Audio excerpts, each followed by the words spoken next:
Baik, kita mulai lagi bahasan kuliah kita ya mengenai sistem operasi. Pada hari ini kita akan bahas mengenai deadlock. Oke, sebelumnya kita sudah membahas tiga komponen penting daripada sistem operasi. Kita sudah membahas itu proses, kemudian threads, dan scheduling ya, penjadwalan daripada proses atau thread seperti ya. Nah, saya ingatkan kembali ya mengenai apa itu sistem operasi. Jadi mungkin saya tidak akan bosan-bosannya ya untuk mengingatkan apa itu sistem operasi. Jadi pada dasarnya sistem operasi adalah software ya atau perangkat lunak. Prinsipnya dia menjembatani komunikasi antara manusia dengan mesin seperti itu ya. Oke, dia menyediakan lingkungan yang memudahkan kita manusia untuk berkomunikasi dengan mesin seperti itu. Nah, dalam prakteknya, dalam rangka untuk menjembatani komunikasi itu, sistem operasi menyediakan berbagai macam fitur ya, yang mana fitur ini merupakan fitur-fitur untuk memanage hardware maupun software, sehingga kemudian hardware software itu bisa berjalan. Sebagai contoh misalkan bagaimana kita melakukan printing ya, kita ngeprint, ada software yang digunakan ya, misalkan Microsoft Word, kemudian ada hardware printer yang juga digunakan. Nah, bagaimana caranya supaya dokumen yang ada di Microsoft Word bisa di-print di dalam printer? Nah, itu adalah peran daripada sistem operasi. Jadi dalam kerangka praktisnya ya, sistem operasi itu dia menjadi semacam pengatur yang memanage hardware maupun software. Oke, sehingga hardware software itu bisa berjalan dan kemudian kita sebagai manusia bisa menjalankan kebutuhan kita dalam komputer, entah itu untuk misalkan membuat dokumen atau kemudian entertainment atau komunikasi ya, seperti itu ya. Oke, jadi itu ya. Jadi tolong diingat lagi mengenai apa itu sistem operasi. Nah, dalam rangka untuk membangun sistem operasi, maka sebuah sistem operasi itu harus memiliki fitur-fitur ya. Yang pertama adalah fitur untuk pembuatan proses. Jadi sebuah sistem operasi, fitur pertama adalah dia harus bisa membuat proses. Kemudian dia juga harus bisa membuat threads ya. Nah, thread ini sebenarnya ada di sistem operasi yang lebih modern ya. Kalau sistem operasi awal sebenarnya tidak ada thread. Di sistem operasi yang lebih modern sebenarnya thread itu ada ya, seperti itu. Tapi sekarang hampir semua sistem operasi ada thread. Kemudian sistem operasi juga harus memiliki scheduling ya, penjadwal ya. Kenapa? Karena satu hal yang perlu Anda pahami bahwa yang namanya prosesor itu hanya bisa mengeksekusi satu perintah dalam satu waktu tertentu. Itu kalau single core. Kalau dual core berarti 2 perintah. Kalau quad core berarti 4 perintah ya, seperti itu ya. Jadi karena karena itulah kemudian dibutuhkan ada scheduling. Kenapa? Karena pada prakteknya ketika kita menyalakan komputer itu sebenarnya ada ribuan proses yang harus diproses di dalam CPU seperti itu. Nah, di sana peran daripada scheduling bagaimana CPU itu bisa dimaksimalkan, bagaimana semua aplikasi yang akan kita jalankan itu bisa jalan seperti itu ya.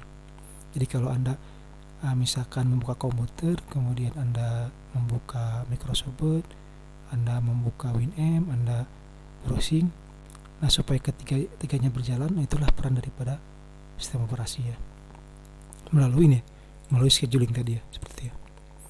Nah, hari ini kita masuk ke fitur selanjutnya, fitur yang ada di dalam sistem operasi. Fitur yang saat ini kita akan bahas adalah fitur mengenai deadlock. Oke, deadlock. Mungkin beberapa dari Anda sudah pernah dengar ya adanya deadlock. Kalau misalkan di dalam kalau misalkan kita pernah dengar gitu ya, di DPR rapat deadlock, artinya deadlock itu kalau di dalam bahasa umum ya, itu terjadinya kemacetan ya, ketidaksepakatan gitu. Kalau di dalam rapat misalkan Anda mengikuti sebuah rapat, kemudian deadlock berarti artinya tidak ada keputusan yang bisa diambil karena masing-masing pihak tidak mau saling mengalah seperti itu ya. Misalkan di DPR ada deadlock, ya itu artinya di anggota-anggota DPR ada yang tidak sepakat mengenai beberapa hal seperti itu. Atau Anda misalkan di organisasi begitu, kemudian Anda melakukan rapat dan di dalam rapat tersebut tidak ada keputusan, kemudian terjadi namanya deadlock. Nah, kurang lebih seperti itu juga yang jadi dalam sistem operasi ya, dalam komputer. Jadi di dalam komputer, terutama di dalam lingkungan programming ya, beberapa proses itu berkompetisi untuk mendapatkan resource yang terbatas ya. Jadi Anda harus pahami bahwa sebuah komputer itu punya resource yang terbatas. Contoh CPU misalkan hanya punya misalkan hanya 2 GHz, kemudian memori misalkan hanya 4 GB, itu resource ya. Kemudian I/O mungkin cuma hanya 2, katakanlah seperti itu ya. Nah, itu ada resource, dan resource ini biasanya terbatas, sehingga kemudian diperlukan manajemen ya, supaya bagaimana resource ini bisa dimanfaatkan secara optimal seperti itu. Nah, deadlock sendiri adalah situasi ya, di mana proses merequest resource, tapi resource yang diminta sudah dipegang proses lainnya gitu kan. Jadi misalkan ada satu proses, dia ingin meminta satu resources, ternyata resource itu dipegang oleh proses lain, sehingga kemudian si proses yang mau request ini dia harus menunggu seperti itu ya. Kurang lebih seperti itu ya. Nanti mungkin akan lebih kita perdalam apa itu yang dinamakan dengan deadlock. Nah, sebelum kita lebih jauh ya bicara mengenai deadlock, kita perlu memahami apa yang dinamakan resources ya. Ini kita sudah bahas tadi ya, bahwa deadlock terjadi ketika proses merequest resources. Nah, apa sih resources ya di dalam komputer? Resource itu kalau bahasa Indonesia sumber daya ya, gitu. Nah, kalau dalam kalau bahasa Indonesia sumber daya, jadi dalam komputing artinya sumber daya computing ya, sumber daya komputasi. Kalau saya bilang sih sumber daya komputasi. Nah, jadi sebuah sistem komputer ya, sistem di sini maksudnya komputer ya. Biar Anda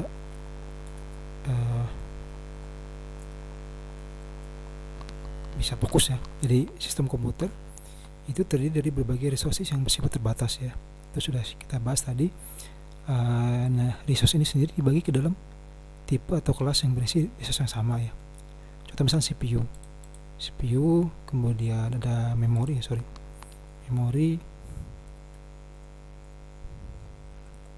ada file, ada I/O devices ya. File ya file ya. Misalkan file dokumen atau file video, file musik itu file. Kalau I/O devices misalkan perangkat I/O ya, misalkan printer terutama yang sering dipakai, monitor, keyboard ya, atau kemudian speaker juga sama, itu juga I/O. Atau ada juga DVD, CPD itu juga sama I/O ya, I/O devices ya. Oke. Jadi inilah berbagai resource. Jadi ketika kita bicara resource atau sumber daya komputasi, maksudnya ada ini itu ya. Nah, bagaimana cara proses memanfaatkan resources? Jadi si proses itu memanfaatkan resources itu melalui 3 tahapan ya. Pertama, dia akan merequest, kemudian merequest berarti dia meminta resource, kemudian dia akan use, setelah use kemudian dilepaskan seperti ya. Sebagai contoh, misalkan ketika Anda mengeksekusi file WinM, kemudian Anda meload satu file lagu, maka kemudian si WinM tadi akan meng-create proses. Nah, prosesnya itu kemudian akan meminta file ya. Dia akan meminta file lagu. Maka dia akan meminta file lagu. Kalau filenya tersedia, dia akan digunakan. setelah selesai dia kemudian akan rilis ya, seperti itu ya. Sama juga kalau misalkan Anda mau ngeprint, Anda misalkan buka Microsoft Office, kemudian Anda ingin ngeprint, ketika Anda klik print, maka pada saat itu si Microsoft Office dia akan merequest IO device dalam bentuk printer. Oke. Ketika dia dapatkan, kemudian dia akan use. Berarti kalau dalam kasus printer tadi use, berarti dia melakukan proses printing ya, seperti itu. Dan begitu printing selesai, maka kemudian dirilis, dilepaskan ya. Nah, ketika dilepaskan berarti aplikasi lain atau komputer lain itu bisa menggunakan printer tadi ya. Selama si printer itu ngeprint alias di use oleh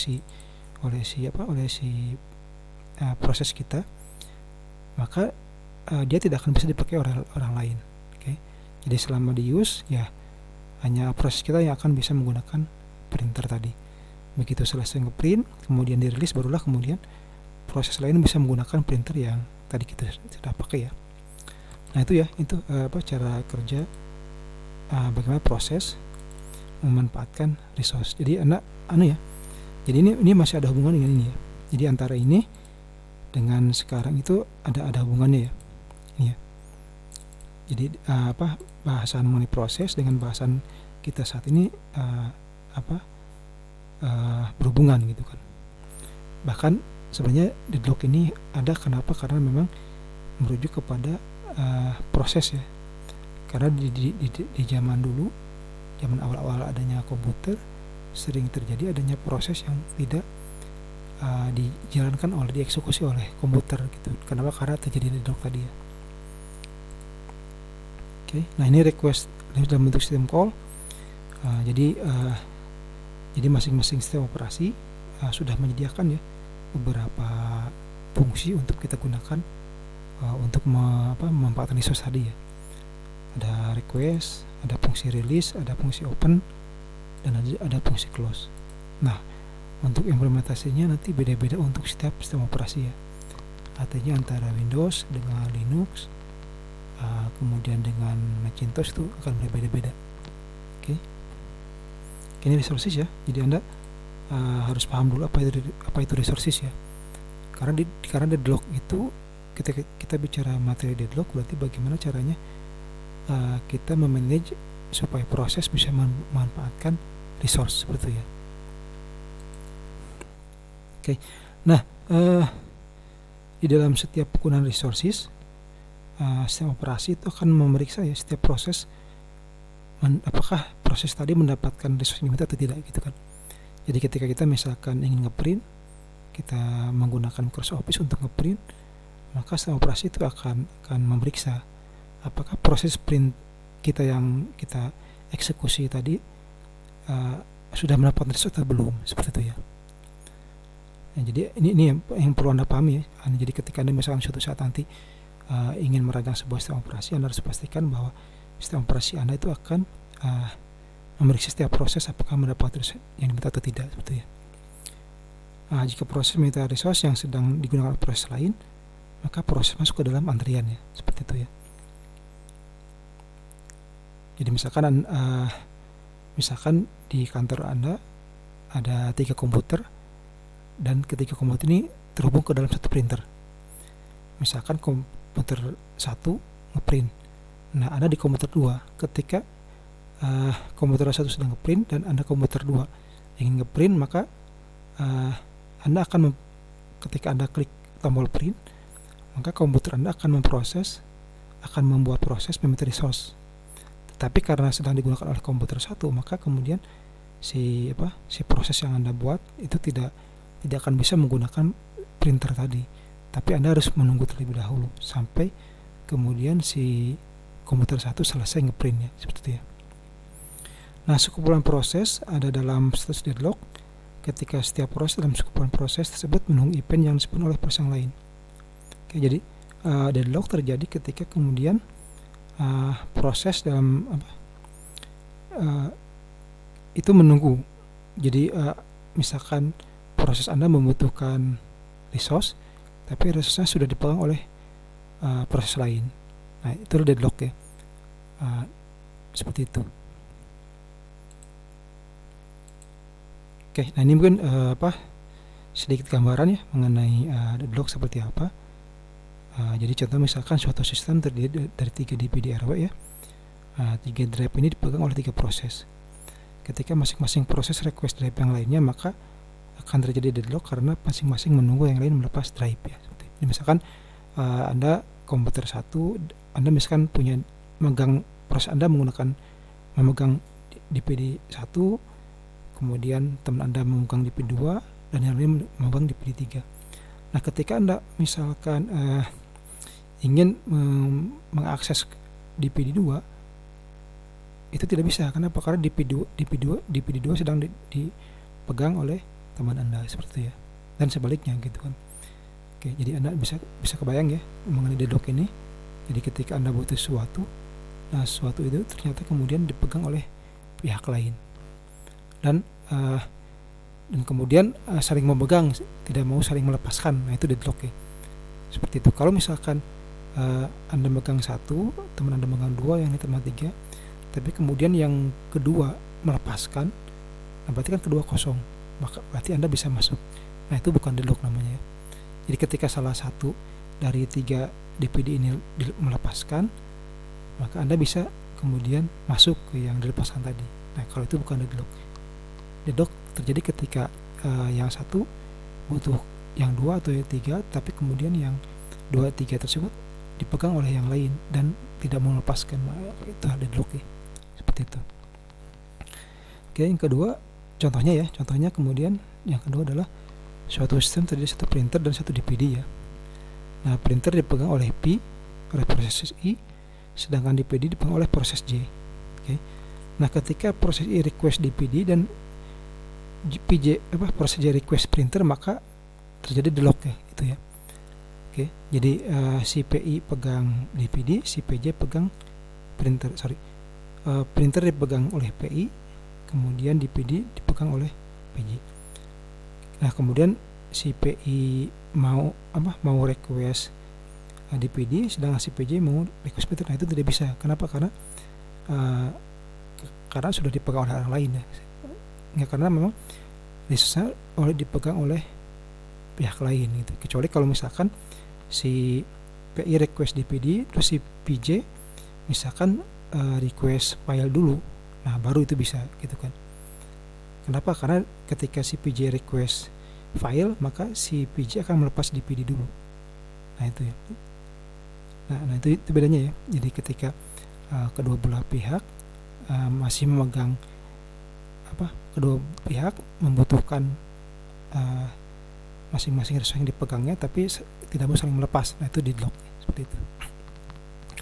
Nah, di dalam deadlock proses tidak pernah selesai, eksekusi perintah dan resource terikat. Inilah dasarnya, kemudian mencegah job lainnya dimulai ya. Nah, jadi deadlock ini suatu hal yang harus dicegah ya, seperti itu. Kalau zaman dulu itu adalah programmer yang harus mencegahnya. Tapi di dalam sistem operasi modern, seorang desainer sistem operasi dia harus berupaya ya supaya bagaimana deadlock ini bisa dicegah. Kenapa harus dicegah? Karena deadlock kalau dia tidak dicegah akan menyebabkan terhambatnya job lain dimulai, seperti itu ya. Seperti ini kan deadlock artinya proses yang Anda inisiasi itu kemudian tidak jalan ya. Oke. Jadi ketika terjadi deadlock, maka si proses tadi tidak akan bisa dijalankan, seperti itu. Nah, itu ya. Jadi deadlock ini adalah sesuatu yang harus dihindari. Nah, tugas Anda sebagai seorang perancang sistem operasi adalah menghindari jangan sampai terjadinya deadlock, seperti itu ya. Karena kalau deadlock terjadi, maka proses akan terhenti, seperti itu ya. Sekarang kita akan bahas mengenai kapan kondisi deadlock terjadi ya. Jadi suatu kondisi deadlock akan terjadi ketika 4 hal ini terjadi ya. Pertama, adanya mutual exclusion. Jadi satu resource dipegang pada pada mode non-shareable, artinya hanya satu proses dapat menggunakan resource tersebut. Non-shareable berarti nggak bisa nggak bisa di-share gitu. Jadi kalau ada satu resource ketika dipakai dia nggak bisa di-share ke yang lain, hanya bisa dijalankan oleh si proses tersebut. Oke, jadi ketika ada mutual exclusion, nah itu kemungkinan akan terjadi deadlock. Kemudian ada namanya kondisi hold and wait. Oke, dalam kondisi ini proses harus memegang minimal satu resource dan menunggu untuk mendapatkan tambahan resource yang dipegang oleh proses lain. Seperti itu. Jadi di satu sisi dia memegang satu proses, di sisi lain dia juga sedang menunggu proses lain ya, seperti itu. Kemudian no preemption, artinya resource bisa dilepas setelah proses selesai menggunakannya ya, seperti itu. Dan yang terakhir adalah circular wait, artinya menunggu. Circular itu menunggu yang circle itu circle itu itu namanya bulat ya. Jadi dia tidak berujung gitu kan. Jadi misalkan P0 nunggu P1 nunggu P2 nunggu P3 nunggu P4 nunggu P0. Jadi ini kemudian menjadi jadi siklus yang tidak berkesudahan, seperti itu ya. Oke, jadi ketika keempat kondisi ini terjadi, maka pada saat itulah terjadi namanya deadlock ya, seperti itu ya. Oke. Nah, untuk menggambarkan deadlock seperti ini ya. Ini untuk memberikan pemahaman yang lebih yang lebih banyak ya mengenai apa itu deadlock. Nah, di sini kita ada gambar yang namanya resource allocation graph atau gambar alokasi resource ya.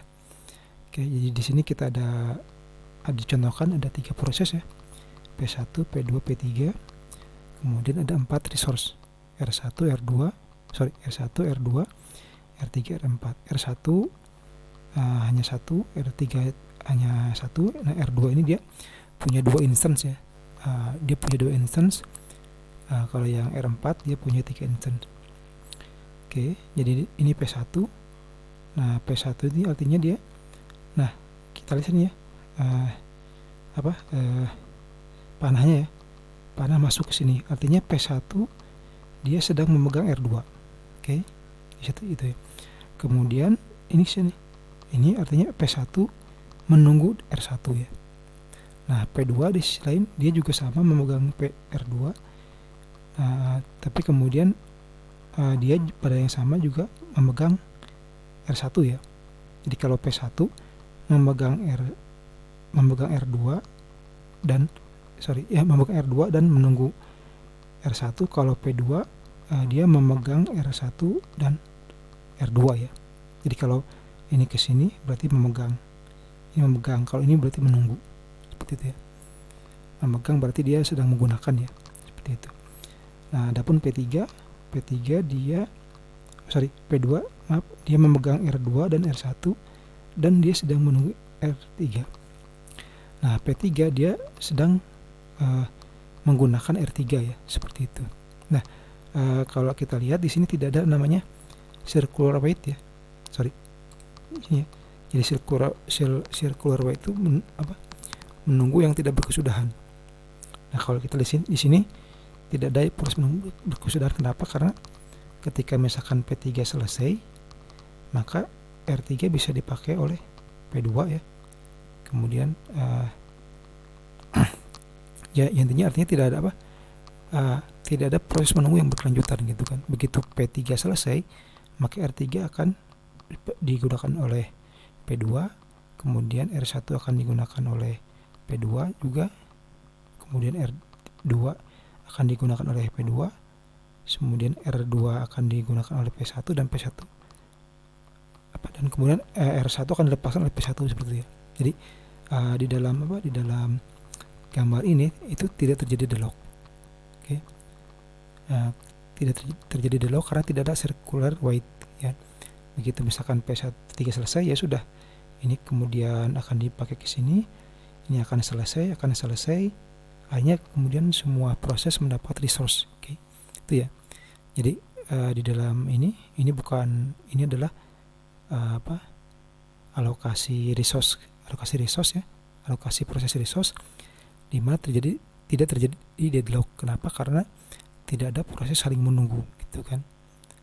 Jadi ketika P3 selesai, ya sudah selesai kan, seperti itu.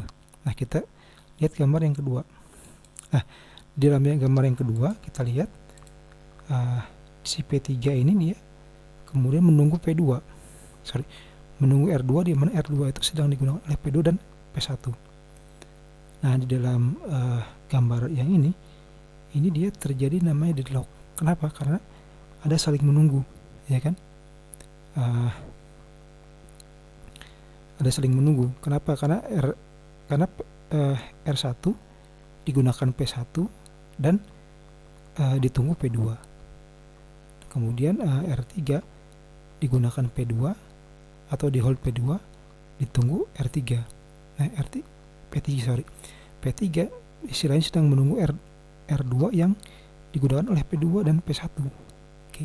Jadi ini terjadi deadlock karena semua kemudian saling menunggu. Ya kan?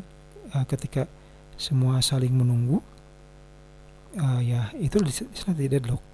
Kalau di sini tidak terjadi deadlock. Kenapa? Karena P3 dia menggunakan R3 setelah menggunakan selesai, maka P2 bisa menggunakan R3, kemudian ini lepas semua kebagian. Tapi di sini ini istilahnya apa ya? Kayak pebetot-betot gitu ya. Kalau bahasa Sunda mah kayak pebetot-betot, sehingga kemudian tidak ada satu proses yang selesai yang bisa menggunakan resource yang dibutuhkan, seperti itu. Jadi semua saling menunggu. Jadi memang pada akhirnya deadlock itu adalah situasi di mana proses yang ada di dalam komputer itu dia saling menunggu untuk menggunakan resource yang mana resource yang dibutuhkan itu saling menunggu karena dipegang oleh proses lainnya, seperti itu ya, dan tidak ada yang melepaskannya gitu. Sebenarnya kalau ada salah satu melepaskan tidak masalah kan. Ini kan di sini kan, ini P3 selesai menggunakan R3, ya sudah semua akan kebagian. Tapi ketika P3 dia membutuhkan menunggu ini, nah itu jadi masalah kan, seperti itu. Mana dulu yang harus selesai kan, seperti itu. Ketika dia menggunakan ini sedangkan ini dipakai oleh P2, nah pertanyaan siapa dulu yang selesai. Nah itu ya, nah itulah deadlock ya. Jadi ketika semua proses membutuhkan resource yang ada, tapi masing-masing resource sudah dipegang yang lain, dan yang lain juga tidak melepaskan gitu. Jadi istilahnya kayak pebetot-betot gitu ya. Jadi pebetot-betot sehingga kemudian dan tidak ada yang saling mengalah, ya akhirnya kemudian tidak kebagian proses itu, artinya prosesnya tidak dieksekusi. Oke, tadi kita sudah melihat ya bagaimana deadlock itu adalah masalah di dalam sebuah sistem operasi.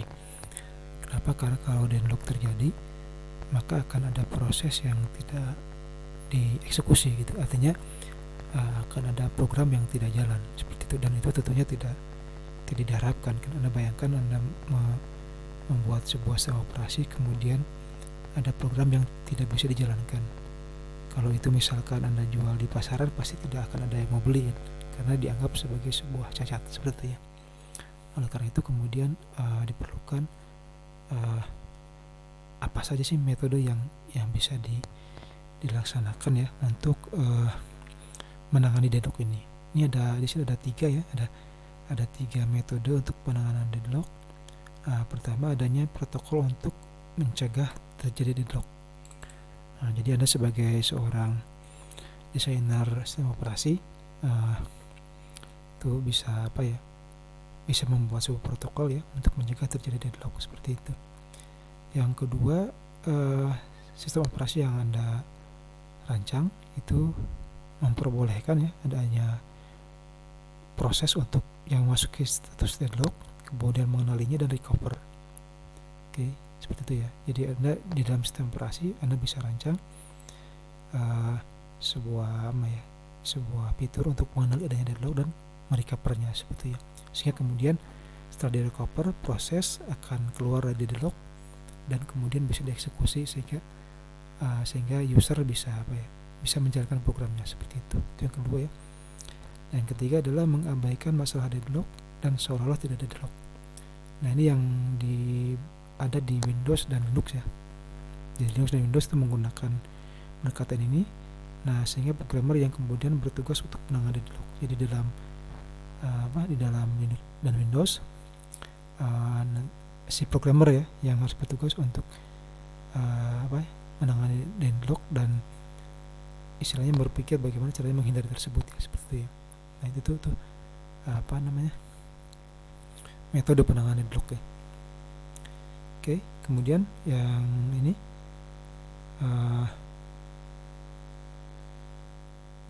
yang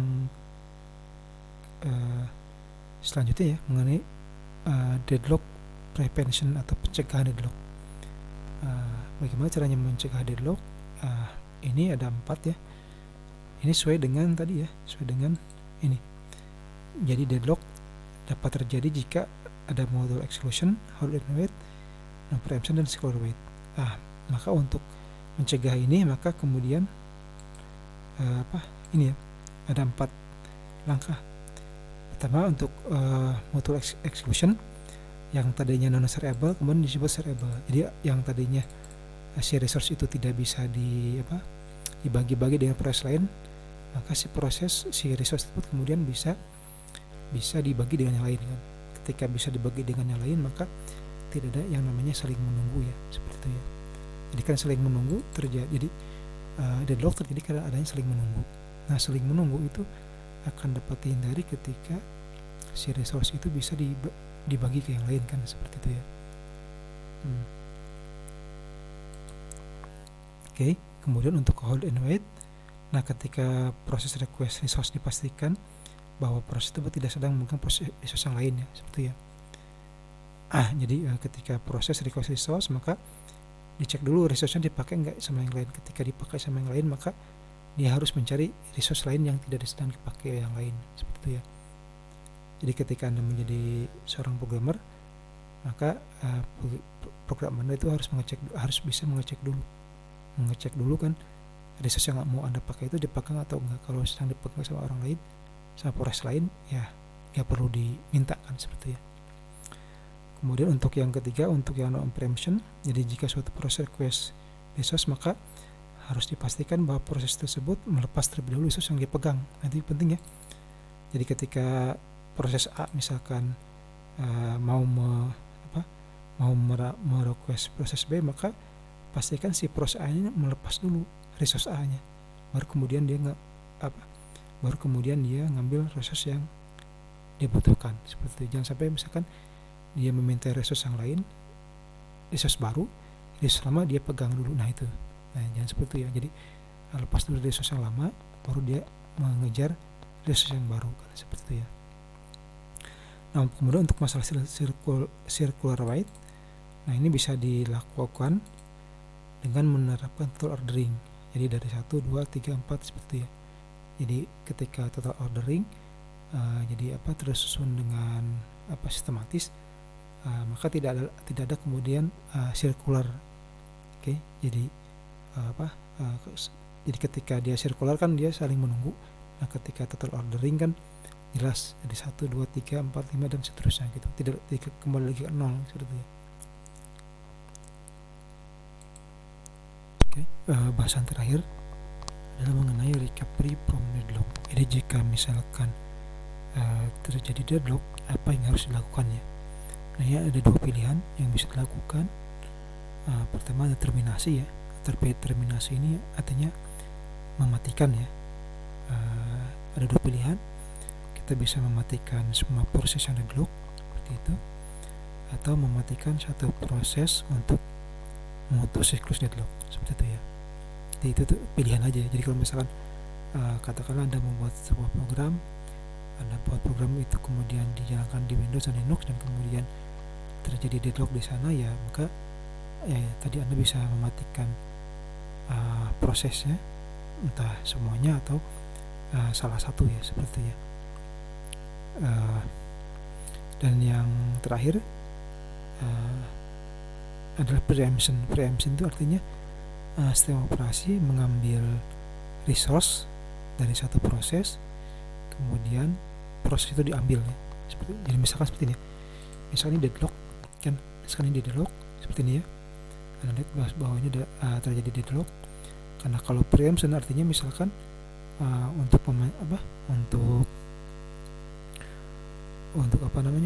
memecah terjadinya deadlock, itu bisa dilakukan dengan cara preemption, yaitu ini, misalkan resource ini dikeluarin seperti itu ya, ini diambil, dikeluarin, sehingga si res 2 ini bisa diambil oleh P3 kan, sehingga kemudian semua bisa berjalan kan, seperti ya. Kalau sekarang kan ini kan, kalau di dalam gambar ini kan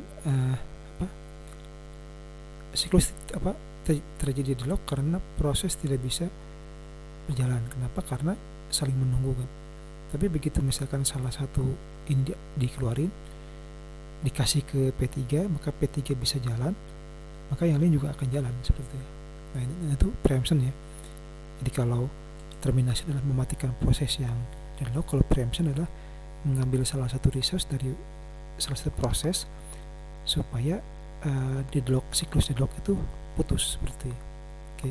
Karena deadlock terjadi ketika ada siklus yang kemudian menghambat eksekusi program seperti itu.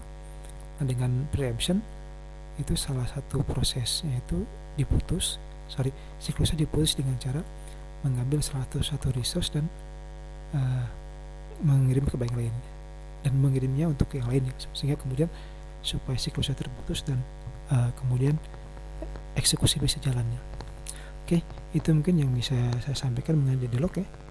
Jadi untuk sistem operasi ini kita sudah bicara mengenai proses, threads, kemudian scheduling, dan kemudian barusan kita belajar deadlock ya. Jadi deadlock ini adalah suatu yang harus dihindari ya. Kenapa? Karena ketika terjadi deadlock, maka eksekusi program akan terhambat. Ya, intinya adalah deadlock adalah suatu kondisi di mana eksekusi proses itu terhambat, sehingga kemudian aplikasi tidak jalan. Nah, itu harus dihindari. Nah, tadi sudah kita bahas ya bagaimana cara menghindarinya dan bagaimana penanganannya. Oke, mungkin itu yang bisa saya sampaikan pada kuliah kali ini. Terima kasih.